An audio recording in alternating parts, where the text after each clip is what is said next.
তোমাকে এভাবে বিদায় দিতে হবে আমি কখনোই কল্পনা করিনি। তুমি কতটা আপন ছিলা, কতটা ভালো ছিলা, সেটা আমি তুমি চলে যাওয়ার পরে বুঝতেছি। কবি বলেছিল যে যে চলে যায় সে খুব ভালো যায়, সে খুব ভালো থাকে।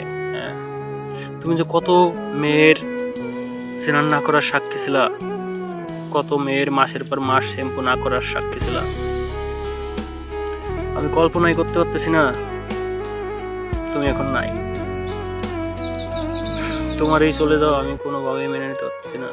যদিও তুমি যখন ছিলা তখন তোমারও আমার খারাপ লাগতো, তোমার সাথে আমি ভালো ব্যবহার করি নাই, তোমার খুব সমালোচনা করছি পাড়ার বেটির মতো। কিন্তু এই রোদ আশায় দেখো, এই কি গরম কি রোদ, এই আশায় এই আমি বুঝতেছি যে তুমি ভালো ছিলা। প্রতিদিন জামা কাপড় ধোয়া লাগে, পাড়ার বেটিরা তো খালি খালি বলে নাই যে বিয়ে করো বিয়ে করো। প্রতিদিন একটা ব্যাচেলার ছেলে জামা কাপড় ধোয়, এই কষ্ট মাইনে নিতে না পাইলেই মনে হয় পাড়ার বেটিটা সমালোচনা করছে। তো যাই হোক, তুমি জেনে থাও ভালো তাইও, আর আমার জন্য দোয়া করো জানি এই গরমে টিকে থাকতে পারি, একটু ঘাম কম হয়। যাই হোক, ভালো থাইকো। এই গরম আমার জম্বের খারাপ লাগে, কারণ আমি বাঙালির তো যে সময় যেটা আসে সেই সময় সেটাই খারাপ লাগে। যে তুমি ভালো ছিলা, তোমার কথা আমার চিরদিন মনে থাকবে।